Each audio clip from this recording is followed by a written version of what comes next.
Maybach music. Can anybody out there hear me? Hear me? 'Cause I just wanna say. कैसे हो मित्रों आप लोग? आप दोबारा आ गए अपने चैनल ट्रेन करो ब्रेन एकेडमी के अंदर। तो दोस्तों, कोरोना काल के अंदर बाहर ना निकले, सैनिटाइज करें और मास्क लगाना ना भूलें। तो मेरे दोस्तों, आपको अपने चैनल को लाइक, सब्सक्राइब, शेयर और कमेंट करना नहीं भूलना चाहिए, क्योंकि ये आपका भाई का चैनल है दोस्तों। तो दोस्तों, आज हम तीसरे सेशन में आ गए हैं, जो कि क्लास 9 का नंबर सिस्टम है और एक्सरसाइज 1.1 है। तो आपके सामने पहला प्रश्न है, तो is zero a rational number? Can you right p by q where p and q are integer and q is not equal to 0? क्या 0 एक परिमेय संख्या है, या फिर उसको हम p बटे q के फॉर्म में, मतलब कि पूर्णांक में लिख सकते हैं? q जो है वो शून्य के बराबर नहीं होता। तो दोस्तों, मैंने आपको पहले ही बताया था, परिमेय संख्या क्या होती है, जिसे हम p बटे q के फॉर्म में लिख सकते हैं, और q जो होता है वो कभी 0 नहीं होता है, शून्य नहीं होता है। याद रखना, धरती हमारी गोल है, ठीक है? तो कहीं ना कहीं जाकर हम दोबारा मिलेंगे। तो q जो है वो 0 के बराबर नहीं होता। तो 0 जो है वो एक रैशनल नंबर है। तो दोस्तों देखो, अगर हमने 0 रखा है, ठीक है, या 1 रखा है या 2 रखा है, तो ये रैशनल नंबर होता है। मैंने आपको पहले सेशन के अंदर बताया था कि यस, ये रैशनल नंबर होता है। कैसे? अब आप बोलोगे कि ये p तो समझ आ गया, लेकिन q कहाँ है? तो दोस्तों, जिसका कोई नहीं होता उसका भगवान होता है। सबका मालिक एक, तो इसका मालिक एक, सबके नीचे क्या आ जाएगा? एक। तो ये आ गया p बटे q के फॉर्म में। p हो गया 0 और q हो गया 1। q जो है हम उसको नहीं लिख सकते। क्यों नहीं लिख सकते? क्योंकि 1/0 क्या हो जाता है? इनफिनाइट या नॉट डिफाइंड। दोस्तों, ये आपका पहला क्वेश्चन समाप्त हो गया है। इसको हम, इस रैशनल नंबर जो है वो 0 होता है, तो इसलिए आप लिख लेंगे yes, rational 0 is a rational number. 0 शून्य जो है वो एक परिमेय संख्या है। तो दोस्तों, इसी के साथ हम अपने अगले प्रश्न पे बढ़ेंगे। दोस्तों, तो ये आपका दूसरा क्वेश्चन है, 0.6 रैशनल नंबर बिटवीन 3 and 4। 6 परिमेय संख्या बतानी है जो 3 और 4 के बीच में है। तो दोस्तों, बड़ा ही पूप सा क्वेश्चन है, कुछ नहीं करना। अब बोलोगे आप दोस्तों, 3 और 4 के बीच में कैसे कोई नंबर आ सकता है? तो देखो, सबसे पहले इस क्वेश्चन को, ये आपने अपने बचपन में करा था 8th क्लास में, दोबारा से रिपीट हो रहा है, तो ध्यान देना बिल्कुल मेरे दोस्तों, आपके बचपन की गलती दोबारा ना दोहराए। तो मैं आपके बचपन के कांड के बारे में बात नहीं कर रहा, मैं आपके बचपन के जो टॉपिक छूट गए थे उसके बारे में बात कर रहा हूँ। मुझे पता है आपने अपने टीचर को बहुत परेशान करा है, तो दोस्तों मैं भी आप ही लिख रहा था। तो देखिए सर, 3 और 4 के लिए सबसे पहले आप ये देखो, ये p बटे q के फॉर्म में है, तो यस, 3/1 एंड 4/1। अब इन दोनों के डिनोमिनेटर तो सेम है। अब आप याद रखना, आपको कितने नंबर चाहिए? 6 नंबर चाहिए। तो इस क्वेश्चन के अंदर आप एक ज्यादा लेंगे, एक नंबर ज्यादा लेंगे, और आप दोनों नंबर के साथ मल्टीप्लाई कर देंगे। मल्टीप्लाई एंड डिवाइड, भाग भी करना है, गुणा भी करना है, भाग भी करना है, बाय 7। एक नंबर ज्यादा लेने को बोला था, तो एक नंबर ज्यादा लिया, 2, 3 एंड 4। तो आप 3 और 4 को मल्टीप्लाई डिवाइड करो 7 से, तो ये आ जाएगा आपका 21/7 and 4/1 into 7/7 is equal to 28/7। अब देखो, ये आपके नंबर आ गया 21/7 और 28/7। इसके बीच के नंबर बोले थे, तो बीच के नंबर लिखो, कितना आएगा? 22/7, 23/7, 24/7, 25/7, 26/7 और 27/7। काउंट करो, 1 2 3 4 5 6, 6 नंबर आ गया। आप बोलोगे कि सर, ये भैया इसके बीच में ये कैसे नंबर आ गए? तो दोस्तों ये देखो, अगर मैं 7 को काटू, 7 1 7, 7 3 जा 21 और 7 4 जा 28। देखो 3 से 4 के बीच में ये नंबर आ गए। अगर आप डिवाइड करोगे तो 3 पॉइंट समथिंग नंबर आएगा, 3.2, 3.5, 3.6 समथिंग इसके बीच में नंबर आएगा। तो ये क्वेश्चन आपका हो गया है। तो अब हम बढ़ेंगे अगले क्वेश्चन की ओर। तो दोस्तों आगे बढ़ते हैं हम अपने तीसरे प्रश्न के साथ है। तो तीसरा सवाल आपकी स्क्रीन पे ये है, find 5 rational number between 3/5 and 4/5। 5 परिमेय संख्या निकालनी है 3/5 से बीच में और 4/5 तक। तो दोस्तों पहला क्वेश्चन तो बड़ा आसान था, क्योंकि उसके अंदर जो हमारा Q था वो 1 था, तो इसके अंदर क्या है 5। तो बड़ा ही आसान है, बड़ा ही अच्छा क्वेश्चन है दोस्तों। तो P/Q लिख लो, तो एक हो गया 3/5, Q हो गया 5, P हो गया 3 और 4/5। P हो गया 4 और Q हो गया 5। तो मेरे दोस्तों, मेरे भाइयों और मेरी बहनों, तो ये जो क्वेश्चन है आप ये देखिए, आपने क्या करना है, यहाँ पर है 5 नंबर, ठीक है, 5 नंबर निकाला है। मैंने आपको बोला था कि एक बढ़ाकर निकालो, तो एक बढ़ा के निकालने की इसमें कोई जरूरत नहीं है। आप चाहे 5 से भी मल्टीप्लाई करो, चाहे 4 से भी मल्टीप्लाई करो, चाहे 6 से मल्टीप्लाई करो, कोई दिक्कत नहीं है, आपके इसमें नंबर ज्यादा आते रहेंगे। याद रखना, रैशनल नंबर के अंदर आपका आंसर चेंज हो सकता है, पीछे आपके आंसर गाइड से मैच ना करे, कोई दिक्कत नहीं है, कोई परेशानी नहीं है। अगर आपका पैटर्न सही है, तरीका सही है, तो इसका मतलब आंसर इसका सही है।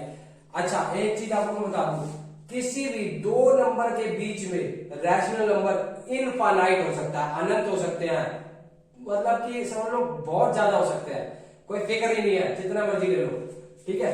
तो दोस्तों 3/5 को मैं मल्टीप्लाई करूंगा, आप कोई भी नंबर बोलो, चलो मैं मल्टीप्लाई करता हूं 4 से, तो मल्टीप्लाई एंड डिवाइड बाय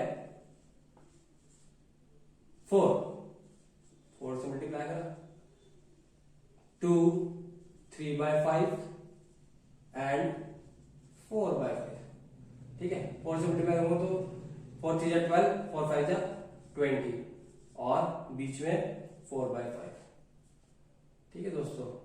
तो 4 4, तो मैं मल्टीप्लाई करूंगा तो क्या आएगा 16/20। अब दोस्तों ये देखो, इसके बीच में कितने नंबर आएंगे, 13 14 15, मतलब सिर्फ 3 ही नंबर आ रहा है, हमें बोला 5 नंबर निकालने के लिए, तो कोई दिक्कत नहीं है, हम यहाँ पर 5 ले लेते हैं, ठीक है, 5 या 6 ले लो, चलो 6 ही ले लो, तो इसे हम कर देंगे 6, क्योंकि हमारा नंबर जो है वो ज्यादा मान रहा है, ठीक है। तो ये लो कर दो आप 6, तो 6 3 जा 18 और 6 5 जा 30, ऐसे 6 4 जा 24 और 6 5 जा 30। तो आप कितने भी नंबर से मल्टीप्लाई कर सकते हैं, इसलिए आपको मैंने पहले करके दिखाया 4 से मल्टीप्लाई करके, क्योंकि उसमें देखो कम आ गया था। ऐसे ज्यादा भी कर सकते हो, आप 7 से भी कर सकते हो, 8 से भी कर सकते हो, बीच में कितने भी नंबर है। अब देखो 18/30, ठीक है, बीच में आ रहा है आपका, आपको सिर्फ 5 ही नंबर लिखना है, तो 19/30 लिख लूंगा, 20/30 लिख लूंगा, 21/30 लिख लूंगा, 22/30 लिख लूंगा और 23/30 लिख लूंगा। देखो दोस्तों ये बीच में आ गए 1 2 3 4 5, ठीक है। अभी आगे आपके बीच में 5 नंबर, तो ये 5 नंबर आपके पूरे रैशनल नंबर आ गए हैं।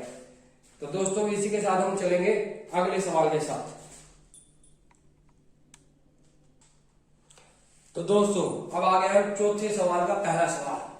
तो अगला सवाल आपकी स्क्रीन पे ये है, every rational number is a whole number. क्या सभी प्राकृतिक संख्या जो होती है वो पूर्ण संख्या होती है?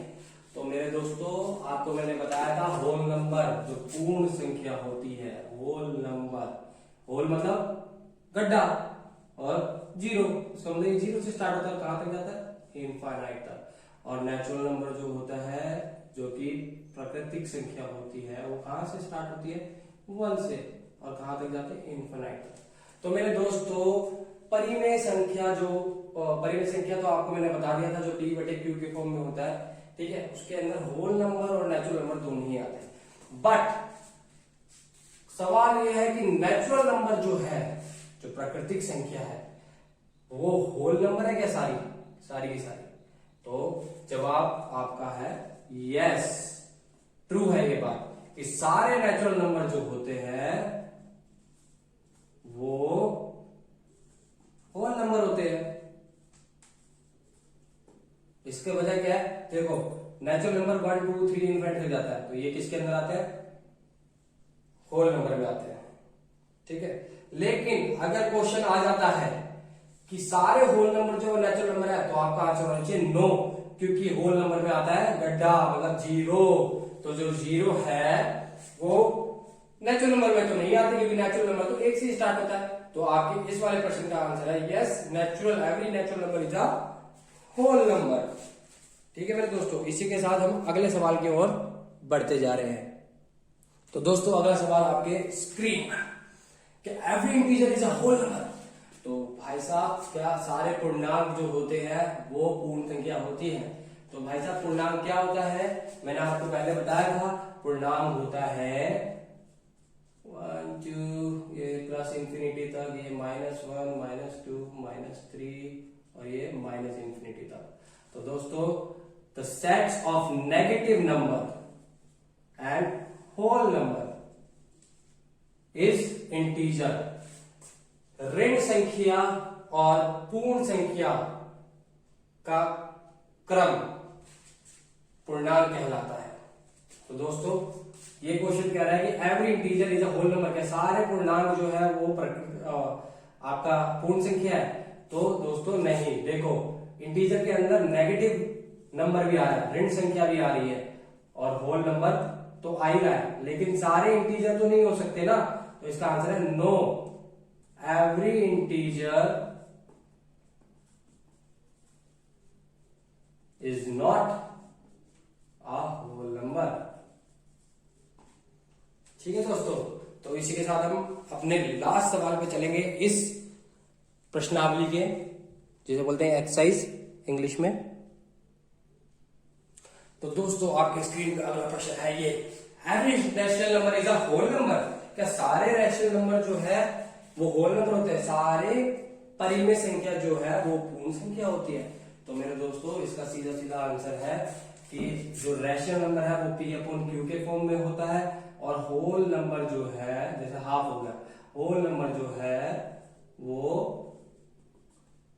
0 1 2 3 4, तो मतलब ऐसे पॉइंट वगैरह में आंसर आएगा। इसको डिवाइड करोगे तो पॉइंट में आंसर आएगा। आपका सीधा होल नंबर होता है, एक राउंड फिगर होता है, राउंड फिगर। ठीक है, तो दोस्तों इस हिसाब से हम, ये P/Q के फॉर्म में तो नहीं है, तो इस हिसाब से हम इसको नहीं मानेंगे, रैशनल नंबर को होल नंबर नहीं मानेंगे। तो no, every rational number is not a whole number. तो दोस्तों यह हमारा आज का आखिरी सवाल था। इसी के साथ आज के हमारा सेशन खत्म होता है। तो दोस्तों अपने भाई का चैनल ट्रेन करो ब्रेन को लाइक, सब्सक्राइब, शेयर और कमेंट करना ना भूले। साइड में जो बेल आइकन है उसे दबाना ना भूले, ताकि हमारी अच्छी अच्छी वीडियो आप तक पहुंच सके और आप हमें ढेर सारा प्यार दे सके। तो दोस्तों घर पे रहिए, सावधान रहिए, सचेत रहिए, मास्क लगाना ना भूले, सैनिटाइज करना ना भूले।